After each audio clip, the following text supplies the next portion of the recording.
Good morning বন্ধুরা, welcome back to my channel Moumita বসা। কালকে নেলও লাগালাম।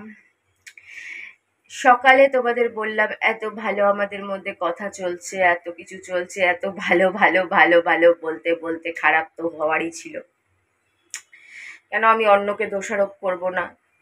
সবাই বলে দিদি বলো না, নজর লেগে যায়, মানুষের নজর ভালো না, কিন্তু আমি মানুষকে বলবো না, আমি নিজেই নিজেকে বলবো আমার নিজেরই নজর লেগে গেছে হয়তো, বা কারুর লেগে গেছে, যাই হোক লেগে গেছে, কাউকে তো বলার কিছু নেই। আমি তাই নিজেকেই বলি আমার নিজেরই নজর লেগে গেছে। ভালো কথা বলতে বলতে কথা বলছি তো এবার কদিন আগে যে ফোন বলছিলাম না আমার নেট এখন থাকে না, খুব নেট শেষ হয়ে যায়। তো দেখবে তোমরা ওখানে দুজন কমেন্ট করেছে, যে একজন কমেন্ট করেছে দিদি জিওর নেট নিয়ে নাও, তাহলে এ আছে আনলিমিটেড আছে। আবার আরেকজন লেগেছে জিওর নেট নেবে দিদি, তোমার কি তোমার 5G ফোন তো? আমি ওখানে লিখেছি একটা কান্নার সিম্বল দিয়ে লিখেছি না আমার এখনো 4G ফোন। তো ওটাই আমার মনে পড়ে গেছিল, ওর সাথে কথা হচ্ছে আমাদের তো যেন ঘুরতে যাওয়ার কথা হচ্ছে, জানি না কোন অবাস্তব বা আশ্চর্যজনক কারণে দুবার যেতে যেতে ফেল হলো। কোনো দিন এরম হয় না 17 বছরে। 17 বছরে যখন যেখানে যাব ঠিক করেছি, ব্যাস রইলো ঝোলা, চললো বোলা, প্ল্যান হয়েছে আর চটাং করে চলে গেছি, আর চটাং করে পৌঁছেও গেছি, মুখের জন্য তুড়িও বাজাতে পারছি না, হাতে পুরো আঠা ফাটা লেগে রয়েছে, আঠা লেগে লেগে একাকার অবস্থা এখানে। তো যাই হোক, তো চলে গেছি পটাং করে, যেতেই পারছি না কি হচ্ছে, যাই হোক। তো ওটা নিয়েও কথা হচ্ছিল, তাই বললাম ঠিক আছে দীঘার কথা ছাড়, এই মানে এই দীঘার কথা ছাড় বলছি, মাথাটাই খারাপ হয়ে গেছে আমার। আমি বলছি দুদিনের কথা ছাড়, চল একদিনের জন্যই ঘুরে আসি। তুই তো সেই কানা রাত্রিরে বেরোবি, আর একটু কানা রাত্রিরে বেরোই, রাত্রিবেলা বেরোই, আস্তে আস্তে গাড়ি চালাতে চালাতে কোলাঘাটে বসে গিলতে গিলতে একটু দেরি করতে করতে ভোরবেলা পৌঁছে যাব। এমনিতেও দেখো ওখান থেকে দীঘার যে রাতের বাস ছাড়ে সেটা 4:30-5টার সময়, একটু ইচ্ছে করে নাকি দেরি করে একজনের ভিডিও দেখছিলাম, যাতে ভোর 5টার সময় পৌঁছায়। আমরা আরেকটু দেরি করব, আমরা কোলাঘাটে 1 ঘন্টা বসে থাকবো, খাবো দাবো, আস্তে আস্তে খাবো, অনেক কিছু খাবো, আস্তে আস্তে খাবো। বাস তো আর ওরকম ভাবে আস্তে আস্তে খেতে দেয় না, একটু তাড়াতাড়ি খাও, ওয়াশরুমে যাও আর পটাং করে চলে আসো। আমরা একটু বসবো, দেখবো, গল্প করব, অর্ডার দেব, আসবে, রসিয়ে রসিয়ে আস্তে ধীরে খাবো। দরকার পড়লে, আমি তো আর দেখো রোজ খাওয়ার মানুষ না, দরকার পড়লে একটা ঠান্ডা ঠান্ডা একটা খাবো, ছোট দেখে ক্যানের মধ্যে থাকে, ক্যান, কোকো কোলার ক্যান টাইপের। আর আস্তে ধীরে খেয়ে ওখানে ঘন্টা দেড়েক দুয়েক পার করব, তাহলে আরেকটু দেরি করে পৌঁছাবো, ভোরবেলা পৌঁছাবো। একদম গোটা দিন, গোটা দুপুর, গোটা বিকেল, গোটা সন্ধ্যা, গোটা রাত থাকবো, মানে একটা গোটা 24 ঘন্টার বেশি টাইম আর কি। পরের দিন আবার ওই টাইমে বা আরেকটু পর টাইমে ফিরে আসবে, একদিনের জন্য, মানে গোটা একটা দিনের জন্য। আর পুরো রাত্রিটা তো ঘুরছি, মানে 1.5 দিন হয়ে গেল আর কি, পুরো রাতটা ধরলাম, তারপরের দিনও পুরো দিন দুপুর রাতটা ধরলাম, ওই আমার কাছে ওইটুকুনি যথেষ্ট ভাই। এমনি মারোয়ারি যা খিটখিটে, যা ঝগড়ালু মেয়ে ছেলেদের মতন, দেখো নারী পুরুষ সমান অধিকার আমিও মানি, হওয়া উচিত, কিন্তু কিছু শারীরিক গঠন তো আলাদা থাকেই, সব কিছু তো সেম হয় না। শারীরিক গঠন, চারিত্রিক গঠন, কিছু বিহেভিয়ার যেটা নারী আর পুরুষের মধ্যে আলাদা থাকে, সেটার সাথে নারী আর পুরুষের সমান অধিকারের সাথে কোনো সম্পর্ক নেই। এটা চারিত্রিক গঠন, যেমন মেয়ে ছেলেরা ভীষণ পিএনপিসি করে, নিন্দা চর্চা করে, পুরুষরা ওগুলো থেকে একটু কমে থাকে, হিংসা হিংসি নিন্দা ওই একটু কম থাকে। তো কিন্তু এর তো আবার মহিলাদের মতন মারাত্মক ঝগড়া করার স্বভাব, মারাত্মক মানে এইসব করার স্বভাব। তো বেশিক্ষণ থাকলে লেগে যায় ঝগড়া, ওইটুকুনি টাইমই যথেষ্ট আছে। বলার সঙ্গে সঙ্গে বুক করে, টাকা পয়সা দিয়ে বুক করে আমায় মেসেজ পাঠিয়ে দিল, আমায় সব, আমি সব দেখাবো, মেসেজ পাঠিয়ে দিল, হোটেল বুকিং ওটা পাঠালো, মেসেজ পাঠালো, সব পাঠালো। তো যাই হোক, কথা হতে হতে সেই যে ফোনের যে কথাটা আমি তুলেছি, তো তো দেবে বলেছিল, ও দেবে বলেছিল মানে কি, এখন বলেনি, সে বলা টাইম পার হয়ে গেছে, ওর আজ অব্দি সমস্ত বাধা করার টাইম পার হয়ে চলে গেছে।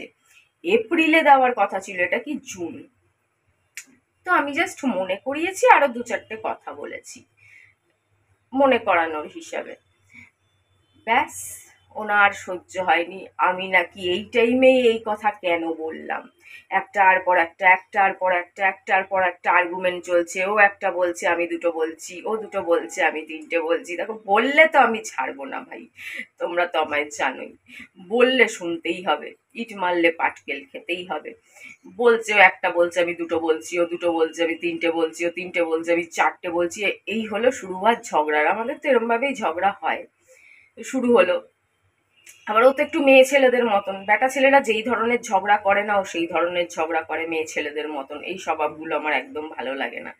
বেটা ছেলেদের ঝগড়ার একটা টাইপ হয়, আর মেয়ে, আমাদের ঘরে কি পুরুষ মানুষ, এত 4-5টা পুরুষ মানুষ, তাদের সাথে ছোটবেলা থেকে বড় হয়েছি আমরা, জানি মহিলাদের ঝগড়ার একরকম টাইপ থাকে, পুরুষদের ঝগড়া কথাবার্তার আরেক রকম টাইপ থাকে।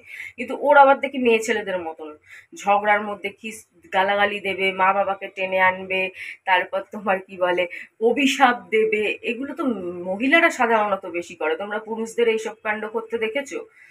অভিশাপ দেওয়া, অমুক দেওয়া, তমুক দেওয়া, মেয়ে ছেলেদের মতন পুরনো কথা, হ্যানা ত্যানা, খোঁটা দেওয়া, এসব এসব এইসব মহিলাদের বেশি কাজ সাধারণত।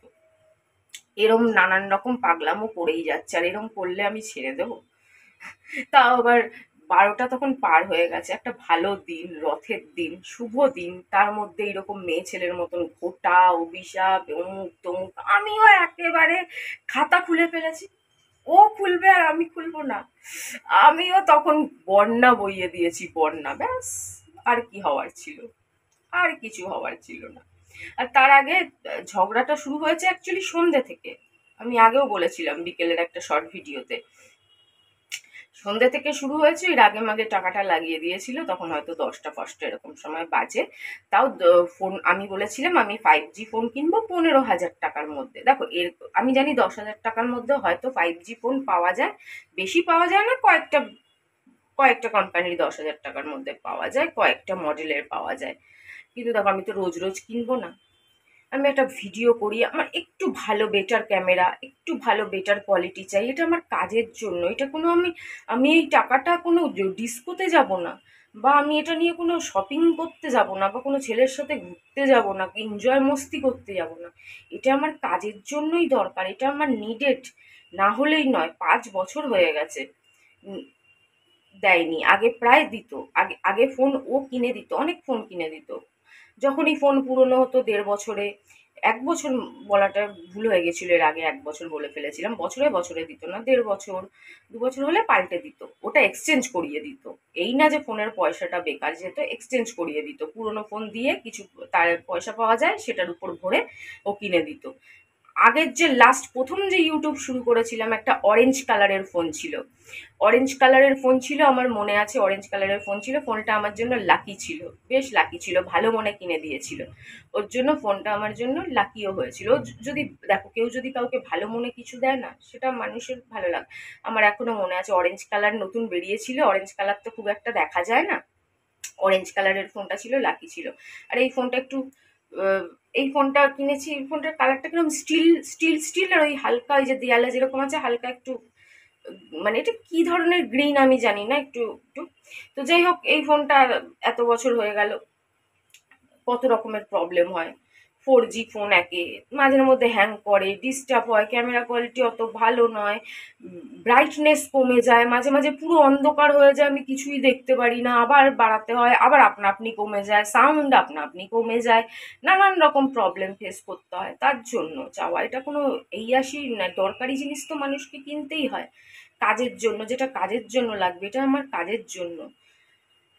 তো তাও সেখান থেকেও 10,000 পাঠিয়ে দিয়েছে, আগে মাগে 5,000 নাকি পরে দেবে এটা বলে পাঠিয়েছে, সেটাও পড়ানো হয়নি পুরোটা। এইবার নিজে কিনে দিতি, লাগতোই না 10,000। আরে মাসে মাসে ইএমআই থেকে কিনে দিলে 1,000 টাকা দিলেই তো হয়ে যেত মাসে মাসে। যেরকম 1,000 টাকা ভিখারি আমায় বানিয়ে ফেলেছে, সেরকম ভাবে এটারও 1,000 টাকা দিয়ে দিতি দোকানে দোকানে, বা যেরকম ভাবে দেয়। আমার তো আইডিয়া নেই এসব ব্যাংক ফ্যাংক সম্বন্ধে, কিভাবে কি বিল দেয়। তো ওই ফোনে ফোনে হয়তো দিয়ে দেয়, বুনোর বাবাকে দেখেছি তার জন্য যেটুকু জানি, ওরকম ভাবেই দিয়ে দিতি। তাহলে তোর পয়সাটা গায়েও লাগতো না, 1,000 টাকা তোর কুরিয়ার খরচা বলে মনে হতো। তুই যে পান খেয়ে ফেলে দিস, তুই যে গুটখা খেয়ে ফেলে দিস, ভাবতি তারই একটা অংশের খরচা, ওটা গায়েও লাগতো না। আমি কিন্তু একদম এরমভাবে চাইনি যে আমার হাতে ক্যাশ দিতে হবে বা কিছু। আমি বারবার চেয়েছিলাম ও কিনে দেয়, ইএমআইতে কিনে দেয়। এমনকি যদি দরকার পড়ে এই ফোনটার টাকাও আমি দিয়ে দিচ্ছি বেচে। বেচে কিছু তো পাবো রে ভাই, এটাও 18,000 টাকা না 18,000 সামথিং নিয়েছিল, তো এটা বেচলেও তো কিছু পাবো। 18,000 টাকার ফোনটা বেচলে 5-6 হাজার টাকাও তো পাবো। আমার তো ফোনে এমনিতে কোনো স্ক্র্যাচ ফ্র্যাচ ওইসব কিছু হয়নি। কিছু আন্দ্রুনি হয়, ওটা আমার দোকানে অত বলতে হবে না, না বললেও চলবে, জানো তো একটু একটু তো চলেই, অত বলতে হবে না। কিন্তু ফোন দেখতে ফ্রেশ, একদম ঝকাঝক। আমি তো যত্ন কভার লাগাই, তাই না, ঝকাঝক তো কিছু তো পেতাম। বাকিটা তুই ইএমআই করে দিতি। তা না, উনি রাগে মাগে পাঠিয়ে দিয়ে সারা রাত প্রায় কটা অব্দি, 1টা 2টো অব্দি আমার সাথে ঝগড়া চালিয়েই গেল, চালিয়েই গেল, চালিয়েই গেল, চালিয়েই গেল। নালে আমাদের কথা ছিল আজকে দেখা করার। তারপরে তো দেখছো বুকিং ফুকিং, মানে দেখোনি, দেখাবো, এরকম কথা ছিল। কিন্তু কি থেকে কি, কি থেকে কি, ওই যে বলেছি। আর এবার বুকিং দেখাবো, এবার তো যাওয়া আরোই হবে না। আমি এবার মেনে নিয়েছি। কুসংস্কারী থেকে, সরি, একটা স্বাধীন চেতা মানুষ থেকে যে অন্ধবিশ্বাস যার ধারের কাছে ঘেঁচতো না, সেই মানুষটা তাহলে ধীরে ধীরে অন্ধবিশ্বাসী হয়েই গেল। তাহলে কি এবার থেকে আমার এটা মানতে হবে যে ভগবানের থেকে অন্ধবিশ্বাস, জাদুটোনা, মানুষের নজরে জোর বেশি, ভগবানের জোর কম? কেন, আমি তো ছোটবেলা থেকে এরকম ভাবেই মেনে এসেছি যে ভগবানের তাকত বেশি। মানুষের ক্ষতি করার ক্ষমতা নেই যদি ভগবান না চায়। মানুষের কারো উপর জাদুটোনা করার ক্ষমতা নেই যদি ভগবান না চায়। মানুষের কারো উপর নজর লাগানোর ক্ষমতা নেই যদি ভগবান না চায়। তাহলে কি এবার ভগবানের থেকে মানুষের ক্ষমতা আমাকে বেশি মানতে হবে? বিশ্বাস করো, এ কথা আমি মানতে চাই না। আমি আজও এই কথা মানতে চাই না। কিন্তু ভগবান যদি নিজেই দেখান যে সত্যি মানুষের নজর, মানুষের জাদুটোনা, এইসবের ক্ষমতা বেশি, তাহলে আমার দোষ কোথায়? তাহলে তো সেটা ভগবানকে বুঝতে হবে, তাই না? যে উনি মানুষকে জেতাবেন না নিজেকে জেতাবেন, নিজের পাওয়ারকে জেতাবেন না মানুষের পাওয়ারকে জেতাবেন। মানুষ মানে কি, মানুষরূপী শয়তান, হ্যায়বান। কেন, যারা এসব করে তারা তো আর মানুষ হতে পারে না, তারা মানুষরূপী হ্যায়বান হতে পারে। তবে এটা বিশ্বাস করি, এইটুকুনি বিশ্বাস থাকবেই, যে খারাপ করে কেউ কোনোদিন পার পায় না। আর কিছু বিশেষ বিশেষ লোকের খারাপ করে কেউ কোনোদিন পার পায়নি। কেন, এটা আমি ছোটবেলা থেকে দেখে এসেছি। তোমাদের বলেছি, সে চাহে আমার গয়না অর্ধেক দামে কেনা দোকানদার হোক, আর আমাদের পাড়ার কিছু মানুষ হোক, পরে গিয়ে ভবিষ্যতে দেখেছি তাদের কি হাল হয়েছে।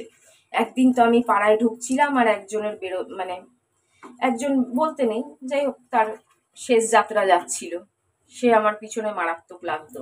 তারপরে শুনলাম, জিজ্ঞেস করলাম, শুনে খুব খারাপ লাগলো, খুব খারাপ ভাবে সে দুনিয়া থেকে চলে গেল। যাই হোক, তো এগুলো তো হতেই হয়, তাই না? তাই খারাপ থেকে যতটা দূরে থাকা যায় ততটাই বেটার। চলো, এবার অনেক বকে ফেলেছি, এবার তোমাদের দেখাই, স্ক্রিনশটটা দেখাই যে কি বুক হয়েছিল, কি হয়েছিল।